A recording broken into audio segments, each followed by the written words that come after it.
और आप पूछते हैं कि ममता बनर्जी ने पश्चिम बंगाल के लिए क्या किया। अरे उनसे ना पूछ के उनका कारोबार क्या है, कि उनसे ना पूछ कि उनका कारोबार क्या है। नफरत के बाजार में मोहब्बत की दुकान लगाई है, और इस मोहब्बत के दुकान की फ्रेंचाइजी, इस मोहब्बत के दुकान की फ्रेंचाइजी आगे जाके सबको लेनी पड़ेगी। बीजेपी के एकटाई कथा बोलते चाই যে শুধু ভোট বাক্স দখল করার কথা ভাবলে হবে না। আগে বাংলার মানুষকে ভালোবাসুন, তারপর বাংলা আপনাদের ভালোবাসবে। আগে বাঙালি, বাঙালির ঐক্য, বাঙালির অস্মিতা, বাঙালির সংস্কৃতি, বাঙালির সৃষ্টি, বাঙালির কৃষ্টি সবকিছুকে আপন করে নিন। আগে শান্তিপ্রিয় বাঙালি, সম্প্রীতি মনস্ক বাঙালিকে আপন করে নিন। আগে তাদের হৃদয়ে জায়গা করুন, তারপর ভোট বাক্সে জায়গা করার কথা ভাববেন। আপনারা বাঙালিকে বাংলাদেশি বলে দাগিয়ে দেবেন। বাংলা বলার অপরাধে বিজেপি শাসিত রাজ্যে পরিযায়ী শ্রমিকদের আলো কেটে নেবেন, জল কেটে নেবেন, বাংলা বলার অপরাধে তাদের কান কেটে নেবেন। আর যখন ইলেকশন আসবে তখন আপনারা আশা করবেন যে বাঙালি আপনাকে বুকে টেনে নেবে। আপনারা বাংলাকে নোটে বঞ্চিত করবেন, বাংলা আপনাকে ভোটে বঞ্চিত করবে। আপনারা বাঙালিকে বাংলাদেশি বলবেন, বাংলাকে বাংলাদেশি ভাষা বাঙালিরা ঘুচিয়ে দেবে বিজেপির মনের আশা।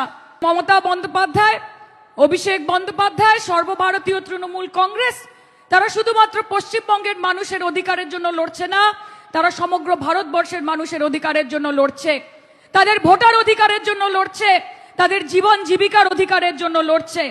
এবং আমরা জানি যে তার জন্য আমাদেরকে অনেক সমস্যার সম্মুখীন হতে হবে, তার জন্য আমাদেরকে অনেক হেনস্থা হতে হবে। কেন্দ্রীয় সংস্থা, কেন্দ্রীয় বাহিনী, 150টা কমিশন, 1500টা মিথ্যে অপবাদ। আমরা যেমন বলি দিদিকে ডাকো, ঠিক সেরকম ভাবে বিজেপি বলে ইডিকে ডাকো।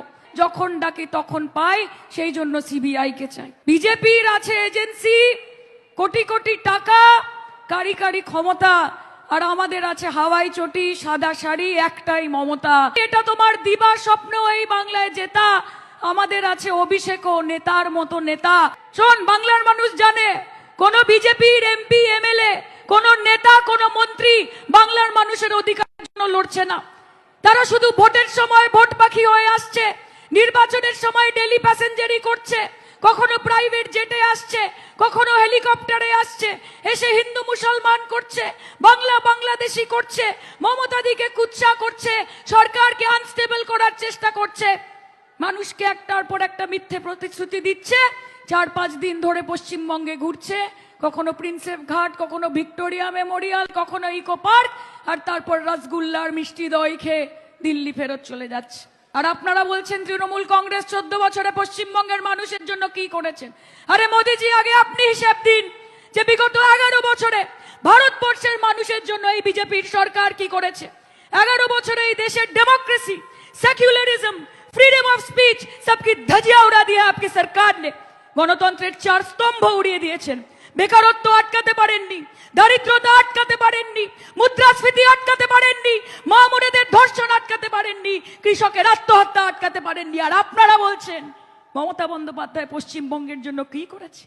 স্বাস্থ্য সাথী করেছে, সবুজ সাথী করেছে, কৃষক বন্ধু করেছে, স্টুডেন্টস ক্রেডিট কার্ড করেছে, কন্যাশ্রী করেছে, রূপশ্রী করেছে, লক্ষ্মীর ভান্ডার করেছে, ধর্ষণের দৃষ্টান্তমূলক শাস্তি চেয়ে অপরাজিতা অ্যান্টি রেপ বিল পাস করেছে, ফ্লাইওভার করেছে, পার্ক করেছে, পথশ্রীর রাস্তা করেছে, বাঁধানো গঙ্গার ঘাট করেছে, কল করেছে, জল করেছে, পাড়ায় পাড়ায় আলো করেছে। সেই জন্য পশ্চিমবঙ্গের মানুষ বলে মমতাদি যা করেছে বাংলার জন্য ভালো করেছে, ভালো করেছে, ভালো করেছে। তাই লড়াই চালিয়ে যান। পশ্চিমবঙ্গ তৃণমূল যুব কংগ্রেস যেরকম ভাবে লড়াই করবে, ছাত্র পরিষদকেও কাঁধে কাঁধ মিলিয়ে লড়াই করতে হবে। জনবিরোধী কেন্দ্রীয় সরকার এবং কেন্দ্রীয় নীতির বিরুদ্ধে লড়াই করতে হবে। আর ভয় পাবেন না, সোশ্যাল মিডিয়ার ট্রোল পড়ে, গদি মিডিয়ার রিপোর্ট পড়ে উইক হবেন না, উইক হবেন না। মাথায় রাখবেন, আমরা ভয় করব না, ভয় করব না। দুবেলা মরার আগে মরবো না ভাই, মরবো না। এবং মনে রাখবেন, বাংলার মাটি দুর্জয় ঘাটি, বিনা যুদ্ধে নাহি দিব সুচগ্র মেদিনী। এবং আমার বিশ্বাস যে 2026-এ বাংলার মানুষ দেবে রায়, যে বাংলা আবার নিজের মেয়েকে চায়, আবার নিজের মেয়েকে চায়, আবার নিজের মেয়েকে চায়।